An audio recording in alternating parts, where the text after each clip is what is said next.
Ano po, magandang araw. Ang Miguel lang po babasahin. By the way, I'm a Baptist po. Baka pwede kayong maistorbo, makapag-share ng Bible if okay lang. Kahit mga 15 minutes. Okay lang ba? Or some other time? Sige, thank you po. God bless. Ito, magandang araw. Ang Miguel lang babasahin. Okay. Thank you. Hello sir, magandang araw. Ang Miguel lang libre mo basahin. Baka pwede kitang maistorbo, makapag-share ng Bible sa'yo kahit mga 15 minutes. Okay lang. Okay lang ba? Amin na. Thank you. Hello, magandang araw. Ang Miguel lang babasahin from Bayanihan Bible Baptist Church. Baka pwede ko kayong maistorbo, makapag-share ng Bible kahit mga 15 minutes. If okay lang. Okay lang? And by the way, naka-record po ako. Okay lang ba? Okay, pakita sa camera.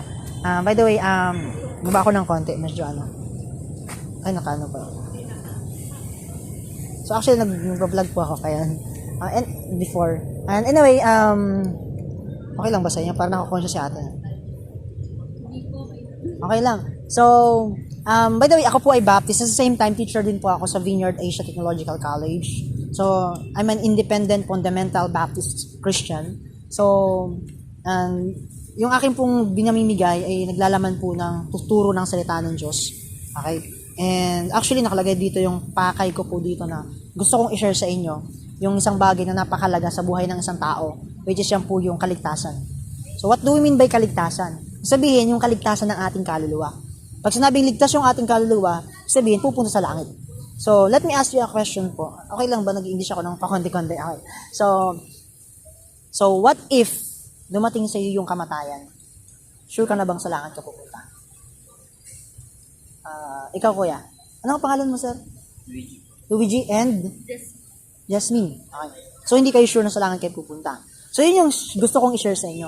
Sana at the end of this conversation, hindi ko kayo sesermonan na katulad ng ginagawa sa ano. So, at the end of this conversation, matiyak nyo ang pagtungo nyo sa langit. At yun yung gusto kong i-share sa inyo. Paano ba tayo makatitiyak na sa langit tayo pupunta kapag tayo namatay? Ngayon pa lang, matiyak mo na. So, unang bagay po, gusto ko sanang buksan yung Biblia kasi medyo madilim na. So, i-recite ko na lang sa inyo kasi kabisado ko naman na almost 10 years ko nang ginagawa ito. So, what if, ganito, 5 bagay. Una, na gusto kong ipakita po sa inyo sa Bible, yung sabi ng Biblia, sa Romans chapter 3 verse number 10, as it is written, there is none righteous, no, not one. Okay, ano ba yung sa Tagalog? Sabi ng Biblia, ayon sa nakasulat, walang matuwid, wala kahit isa. Okay, we are not righteous. Diba? So, meron tayong pagkakamali, meron tayong kasalanan. Lahat po tayo may pagkakasala sa Diyos. Tama po ba? Naniwala po kayo doon. Sabi ng Romans 3:23, for all have sinned and come short of the glory of God. Sapagkat ang lahat ay nagkasala at hindi nakaabot sa kaluwalhatian ng Diyos. So, lahat po tayo ay merong kasalanan. In other words, lahat po tayo ay makasalanan. Tama po ba? Do you accept that? Diba? Kasi kung tayo po walang kasalanan, dapat sana yung tayo mismo ay sinasamba ng tao, diba? Pero may kasalanan tayo diba? Tao tayo. Tama po ba? So that's number 1. Yung pangalawa, yung ating pong kasalanan, meron po yang kabayaran. Sabi ng Romans 6:23, for the wages of sin is death. Ano daw po yung wages ng sin? Death. Sa Tagalog, kamatayan. Ano ba yung wages? Pag sinabing wages, yan ay kabayaran, kapalit, katumbas ng ating kasalanan. Yan po yung for the wages of sin is death. So, kaya po tayo mamamatay dahil tayo po ay nagkasala. Malinaw po ba yun? Diba? Yun po ang sinasabi ng salita ng Diyos. Naniniwala po ba kayo doon? Okay po, lahat po tayo merong kasalanan. Diba? Ngayon, yung pangatlong bagay, na yun, okay, pangatlong bagay, ito yung maganda. Sabi ng Biblia, for the wages of sin is death, but the gifts of God is eternal life through Jesus Christ our Lord. Sabi po ng Biblia, subalit ang regalo ng Diyos ay buhay na walang hanggan. Ano daw po yung regalo niya sa atin? Buhay na walang hanggan. Yun po yung pagtungo sa langit. So kung tayo po nakatanggap ng buhay na walang hanggan, di sa langit tayo pupunta. Ang tanong, bakit regalo? Paano naging regalo ang pagtungo sa langit? Okay, yung bang regalo may bayad? Yes or no? Okay, meron. Halimbawa, pera mo kuya. Halimbawa, bigyan ka ng regalo. Bago ito nakarating sa kamay mo, hindi ka nagbayad. Pero ang nagbayad, Yung nag-print niyan, yung nag-layout niyan, yung nagbili ng computer, yung nagbili ng bond paper, yung nag-shipping, diba? Yung nagpunta dito para ibigay sa inyo. Yes, may bayad, pero hindi yung tatanggap, kundi yung magbibigay. Tama po ba? Yung pagtungo sa langit regalo, wala tayong ibabayad kasi regalo. Pero may nagbayad nito para sa atin. At yan ay ang Panginoong Jesucristo. Ipinako siya sa cross, sabi ng Romans chapter 5 verse 8, "But God commended His love toward us, in that while we were yet sinners, Christ died for us." Si Jesus Christ namatay para sa atin. Bakit siya namatay? Siya yung nagbayad para sa ating kasalanan. He paid the debt of our sin. Bayad na ang ating kasalanan. Hindi installment, diba? Kasi pag sinabing installment, diba?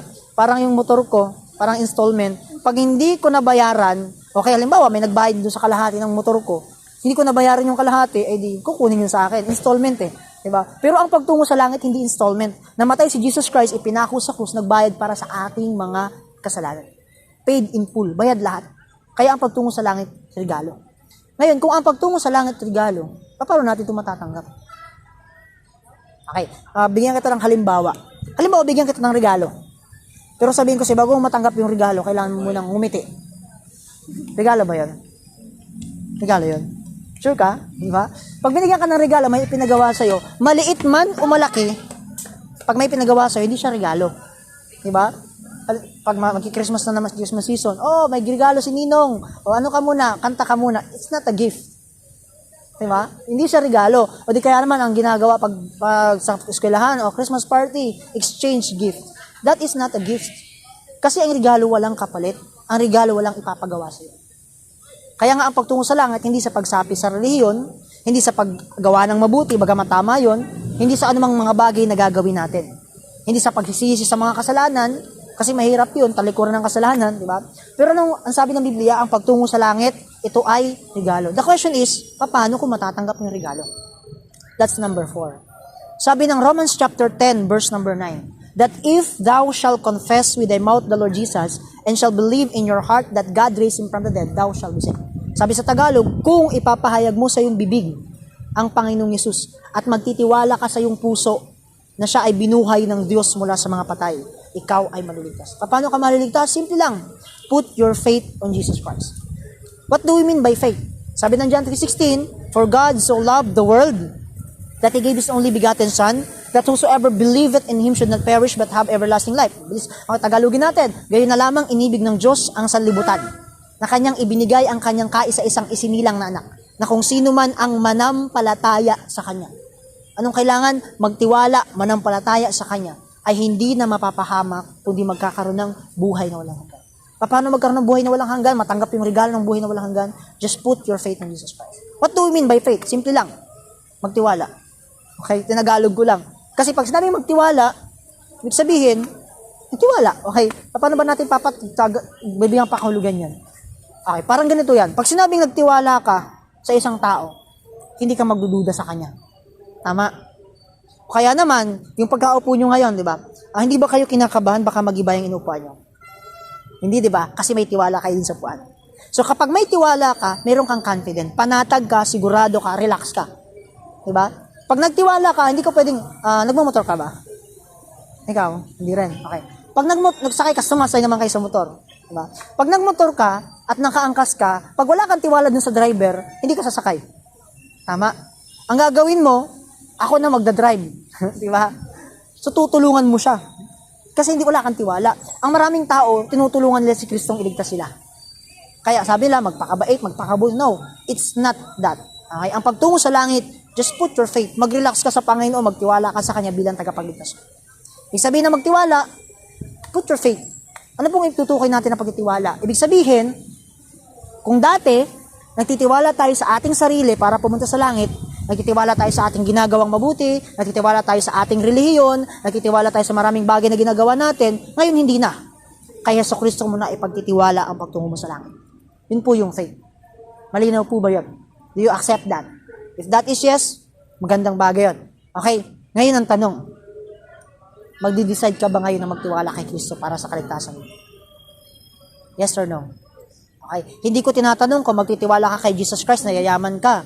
Okay? Hindi ko tatanong kay Jesus Christ, hindi ko tinatanong kung nagtitiwala ka kay Jesus Christ na gagaling ka, yayaman ka, sisikat ka, hindi ganoon, kung anong mga bagay. Kundi nagtitiwala ka ba ngayon kay Jesus Christ para sa pagtungo ng iyong kaluluwa sa langit? Nothing more, nothing less, kundi sa Kanya lamang. If that is yes, pwede na kayong mauna. Sigurado na ang langit. Kung nagtiwala ka ngayon, nag-decide ka ngayon na magtiwala kay Jesus Christ, automatic sa langit ka na pupunta. Okay? Biro lang yun, ha? Biro lang yun, mauna na tayo. Diba? Pero alam niyo, sabi ng Biblia, heaven is far better than here. Mas maganda ang langit kaysa dito. Diba? Kasi sa langit, wala nang inagpis, wala nang hirap, wala nang dusa, wala nang bad breath, diba? Wala nang bad odor, diba? Wala nang kaaway, diba? Wala na yung pangit mong kamuka, ay, biro lang, diba? Wala nang pangit sa langit. Kaya once nandun ka na sa langit, mas magandang lugar. Pero habang nandito pa tayo, sabihin, iniloob ng Diyos na nandito pa tayo. Diba? Kung nagtiwala ka sa Panginoon Jesucristo, ibig sabihin, pag namatay ka, sa langit ka na pupunta. Yan ang pangako ng Diyos. Panglima. Oy, malapit na tayong matapos. Panglima na. Diba? Number 5. Once na nagtiwala ka kay Jesus Christ, ito yung magandang bagay. Yung pagtungo mo sa langit, hindi na yung mawawala. Okay? Diba? Hindi katulad ng biyahe mo papunta ng Manila, na may ticket ka, tapos sumakay ka ng bus, oy, saka na, mabasama ang panon. Walang ganun. Pag ikaw ay tumanggap na sa Panginoon sa Kristo, yung ticket mo patungo sa langit, okay, hindi literal na may ticket ha, yung pagpunta mo sa langit, hindi yun mapupospon. Hindi rin yun magbabago. Automatic pupunta ka doon pag namatay ka. Malinaw po ba yun? It is sure. Bakit? Hindi na magbabago ang katotohanan sa langit ka pupunta pag nagtiwala ka. Bakit? Una, kasi ang ibinigay sa iyo ay regalo. Kuya, yung regalo ba, pwede mong bawiin? Halimbawa, may nililigawan ka. Halimbawa, binigyan mo ng regalo. Tapos hindi ka sinagot, babawiin mo yung regalo. Regalo ba yon? Di ba walang bawian? O di kaya naman, binigyan ka ng regalo. Tapos sinagot mo, naghiwalay ka, babawiin mo yung regalo? Walang bawian yon, kasi regalo yon. Pag binawi mo ang binigay mo regalo, hindi yung regalo. Okay? Malinaw po ba yon? So, ang Panginoon nagbigay sa atin ng regalo, wala yung bawian. Once na nagtiwala ka kay Jesus Christ bilang tagapagligtas mo, hindi na babawiin yung regalo ng buhay na walang hanggan. It is forever. Kasi regalo yun. Another thing, bakit hindi na mawawala yung kaligtasan? Kasi ang ibinigay sa atin ay buhay na walang hanggan. Yung bang buhay na walang hanggan, pwede pa bang mawala? Ha? Yes or no? Ulit, medyo mabilis ba? Okay, tanungin ko ulit ha. Yun bang buhay na walang hanggan, pwede pa bang mawala? Ulitin ko yun bang buhay na walang hanggan ay pwede pa bang mawala? Parang word game to diba? Buhay na walang hanggan, mawawala pa ba yung buhay na walang hanggan? Kung yung buhay na walang hanggan ay pwedeng mawala, hindi yun buhay na walang hanggan. Ang tawag dun, buhay na nawawala. Diba? Gets niyo? So, ang pag tinanggap mo si Jesus Christ, nagtiwala ka sa Kanya, hindi na mawawala yung kaligtasan mo, yung pagtungo mo sa langit. Kasi yun ay buhay na walang hanggan. Malinaw po ba yan? Ngayon, dito po tayo magtatapos. Okay. Mamaya ka na, okay. Okay, nag-aaral kami dito. So, sabi ng Romans chapter 10, verse number 9, kung ipapahayag mo sa iyong bibig ang Panginoong Hesus at magtitiwala ka sa iyong puso na siya ay binuhay ng Diyos mula sa mga patay, ikaw ay maliligtas. Paano ka maliligtas? Magtiwala. Pahayag mo sa bibig si Jesus Christ. Paano? Sa Romans 10:13, kung sino man ang tatawag sa pangalan ng Panginoon ay maliligtas. For whosoever shall call upon the name of the Lord shall be saved. Paano ka maliligtas? Itawag mo ito sa Kanya. Paano? Through prayer. Sa oras na ito, if you decided to put your faith in Jesus Christ, i-pray mo yun sa Kanya. Ipahayag mo yun sa Kanya sa pamagitan ng panalangin. Ngayon, i-guide ko po kayo ng panalangin. Hindi makapagliligtas yung salita na sabanggitin mo. Ang makapagliligtas dun, yung pananampalataya mo na ilalagay mo sa salita, na i-guide ko kayo. Pwede bang tayo yuyuko, tayo pipikit? So, sundan nyo po ang panalangin ito. Okay lang po ba? Let's pray. Sundan nyo po ang panalangin ito ng pagtitiwala kay Kristo. Panginoong Jesus, salamat po sa oras na ito. Inaamin ko po na ako'y makasalanan. Patawad po. Narito po ako, nagpapakumbaba, tinatanggap kita sa aking buhay bilang aking Panginoon at aking tagapagligtas. Salamat po sa oras na ito. Amen. Okay, salamat po. So, tapos na tayo, pero dahil teacher ako, may quiz tayo ngayon. Okay. Mabilis lang naman to. May ilang tanong lang ko para malaman ko kung talaga naintindihan nyo or kung meron kayong naguluhan, may ka-clarify ko. Okay. Unang tanong, what if mamatay ka ngayon? Tiyak mo na bang sa langit ka pupunta? Yes or no? Yes, okay. What if makagawa ka ng kasalanan? Sa langit ka pa rin ba pupunta? Yes or no? Yes, kapag niregaluhan ka ni Jesus. Okay. So, tanggap mo na ba yung regalo? Yes. Sa langit pa rin. What if makagawa ka ng matindi kasalanan? Nakita mo yung kaaway mo, napatay mo. Sa langit ka pa rin mapupunta nun. Okay. Halimbawa, binigyan kita ng regalo. Halimbawa, hawakan mo. Gumawa ka ng matindi kasalanan sa akin. Pwede ko bang bawiin yung regalo? No. Binigyan ka ng Diyos ng buhay na walang hanggan na regalo. Kung nakapatay ka ng tao, babawiin ba niya yung regalo? Hindi niya babawiin yun. Pero titiyakin ko sa'yo, hindi ka pupunta sa impyerno, pero buhay mo dito parang impyerno. Kasi makukulong ka. Saka kung tumanggap ka sa Panginoon, meron kang Holy Spirit, makukonsensya ka. Diba? So, yun. Diba? Kaya hindi na mawawala. Kahit nakapatay ka ng tao, kahit matindi ka sa nagawa mo, pero titiyakin ko sa iyo na, oo, sa langit ka pupunta, pero buhay mo dito parang impyerno. Parurusahan ka sa ginawa mo dito sa lupa. Pero sa langit ka pupunta yung kaluluwa mo. Diba? Halimbawa naman ganito. Halimbawa, namuto kong pangalan. Jasmine. 20 years from now, say for example, nagkaroon ka ng trabaho, tapos biglang nawalan ka ng trabaho. Halimbawa lang, hypothetical. Tapos, iniwanan ka ng jowa mo o ng asawa mo. So, you are broke. Madalit sabi. Kumuha ka ng tali, nilagay mo sa leeg mo, nagpakamatay ka sa puno ng kamatis. Diba? So, nagpakamatay ka. Ngayon ang tanong, sa langit ka pa rin ba pupunta nun? Hindi na. Ikaw. Okay. Pera mo ulit ako nito. Bigyan kita ng regalo. Sinaktan mo sarili mo. Pwede ko bang bawiin yung regalo? Binigyan ka ng Diyos ng buhay na walang hanggan. Nagpakamatay ka, babawiin ba ng Diyos ng buhay na walang hanggan? Hindi na magbabago yun. Regalo niya. Kung yun ay nawawala at hindi ka napupunta sa langit pag nagpakamatay ka, hindi buhay na walang hanggan ang tawag doon. Ang tawag doon, buhay na nawawala pag nagpakamatay. Diba? Diba? Simple as that. Diba? Common sense. Diba? So when you put your faith in Jesus Christ, sa langit ka pupunta, it is settled forever. So makikita ba tayo sa langit? No matter what happened. Yes, salamat sa Panginoon. Okay, so maraming salamat po sa inyo. By the way, if you have time, every Sunday, you can watch our, yung pong aming live worship sa, actually, yung mga katulad ko ng paniniwala at practice sa buhay sa Verity Baptist Church Manila. Okay, actually, meron din Verity Baptist Church sa California. You can search that on Facebook. So, Verity Baptist Church, Verity Baptist Manila. Every Sunday, merong worship service. Pwede kayong manood ng Bible teaching po doon. Okay? And pwede nyo rin panoorin yung tong vlog na to. Okay? Sa Maestro Marcos. Okay? Kuman. Okay? So maraming salamat po and I hope na kayo po ay na-bless at natuto ng salita ng Diyos and higit sa lahat matiyak ng pagtungo sa langit. Okay po ba yun? So maraming salamat po. God bless kuya. God bless po. So see you in heaven. Okay? Kung di man tayo magkita dito. Pwede tagasan ba kayo? Taga dito lang kayo sa dahil. Happy Homes Pasig. Okay. So, maraming salamat po. God bless. Bye-bye. Pakibasa na lang na binigay ko sa inyo.